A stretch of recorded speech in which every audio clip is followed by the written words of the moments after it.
azali nani. Matondo mingi ndeko na ngai popele bala yenge pa bandeko balandia 3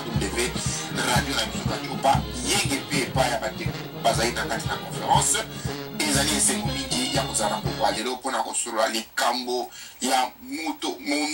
monene mpona bato bayindo banso bisika bakutani awa natangi natangi bongo mfumu kimbangu oyo azali mvuluzi na biso eki koloba sauveur ya bato moyindo nalingalaki na mekano kotia mwa point sur les i na makambo ya ndeko bauti koloba surtout na yoki awa bacomplainte na ndenge etali bamakomi mais eloko na korapele baninga ete même yesu soki tozongi na bandeko baza bachristianise masolo mayezu babandi kokomama 60 ans 80 ans après liwa na yesu après naissance na ye donc yesu akosoka tosupposé kakufaki na 33 il y a la nouvelle époque, la nouvelle ère. Alors, makomi ya liboso, oyo tozali na yango soit ba évangile et bandi déjà la année 60, l'année 80.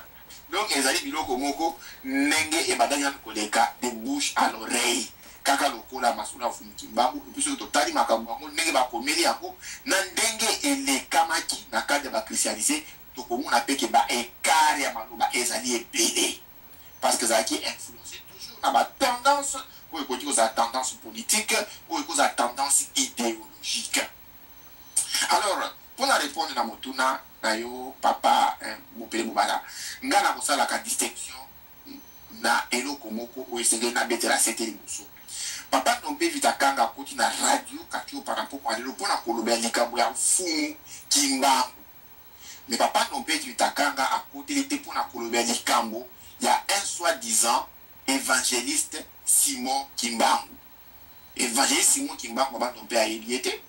Mais papa nompe ayebi moto ayeba na kombo ya mfumu Kimbangu wazali mvuluzi ya bato moindo ndikoloba nini oyo ayaki ko sauver bato moindo mais ko sauver biso na nini na mabunga oyo bana ya mabunga bamemelaka biso na kati na mboka na biso na tina ya ko déconnecter biso na tata nzambe mokeli na biso na tina ya kobosanisa biso réalité na biso en tant que bato tokoma koyenga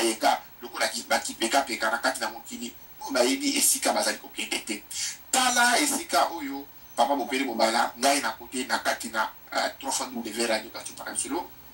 ona koloba likambo elo etali mvuluzi na biso sauveur ya ba noir nyonso.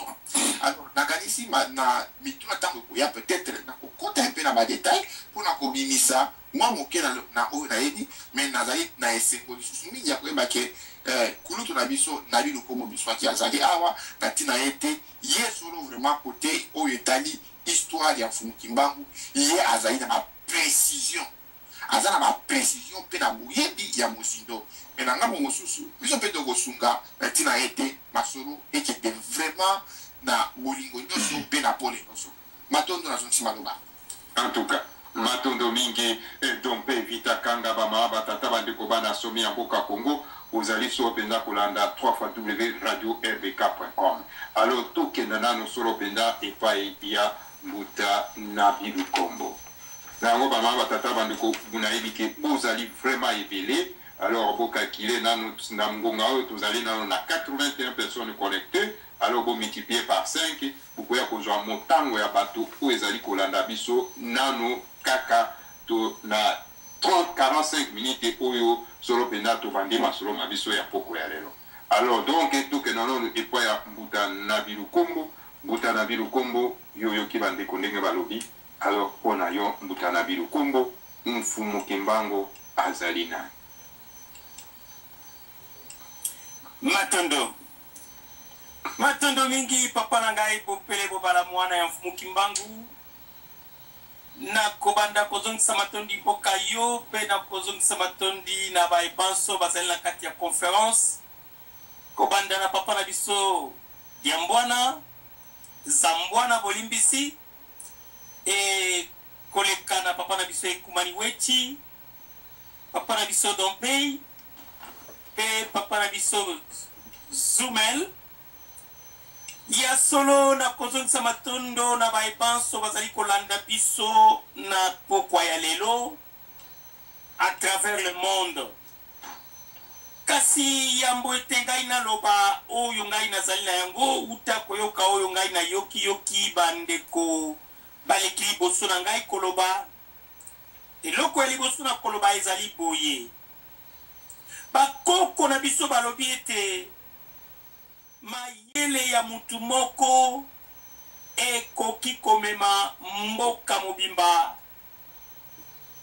bakoma bato ya mayele mpona nini parce ke na mboka na bino boza na mutu ya mayele moko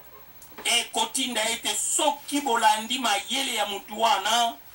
mboka mobimba ekokoma na bato ya mayele e buzoba ya mutu moko ekoki komema mboka mobimba na kokoma bazoba babolole mpona nini parce soki bolandi bolole na kati ya mboka bino nyonso bokokoma babolole alors bandeko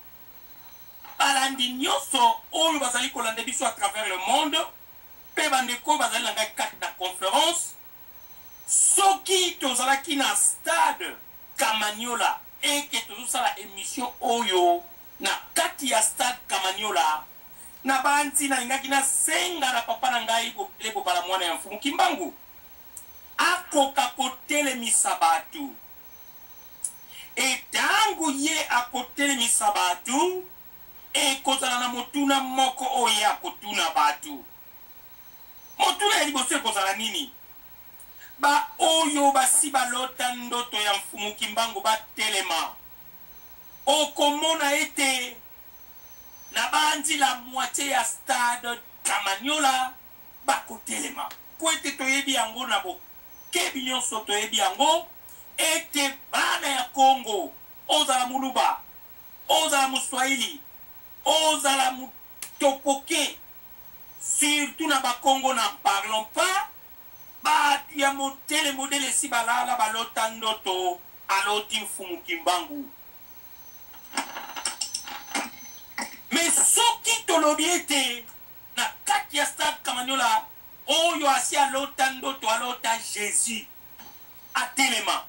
na bandi tokomona ata mutu moko te parce que ata bapasteur balotaka Jésus te mais c'est la même chose tobokoli bambwa tobokoli bantaba est-ce que mbwa na yo asi akufa soso na yo asi akufa après ekolotisa yo ndoto je ne pensais pas alors que toyeba kolandaka makambo na modele yango ezali mfumu Kimbangu alotisa bato ya modele ndoto abimela bato ya modele vis-à-vis pe mfumu Kimbangu atambulaka ti lelo na bato ya modele mais tandis que na yoka te même un pasteur alobaka naloti ndoto naloti Jésus nalota te alobaka ndenge na telemi awa nazomona Jésus alors que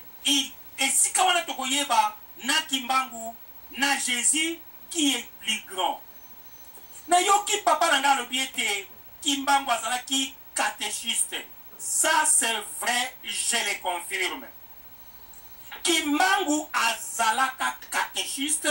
ndenge kaka yango ezalaka meme ngai na bilukombo nazalaka chrétien nazalaka dirigeant ya chorale protestant oyo babengi CPSA chorale protestante d'Isaïr toyemba na epembe ya mama Mobutu na kati kuna biso tokende koyemba tango mama Mobutu akufa ngai na dirigeant alors que il faut toyebaka le passé le présent na le futur na le passé Simon Kimbangu fut chrétien abotami chrétien parce que maman na ye Mama Louezi azalaki chrétien protestant mais tandis que papa Kuyela azalaki nganga mbuki oyo azalaki kosalelaka matiti oyo tobengi makaya manti matiti ya mboka papa Kuyela azalaki kosala bakisi na ye kopesa bato bakisi hémorroïde kopesa bato bakisi ya bibon kosala bakisi ye makambo ndako Nzambe connaît pas mais tandis que mama Louezi na mama Kinzembo oyo apotaki mama Louezi bazalaki ba protestant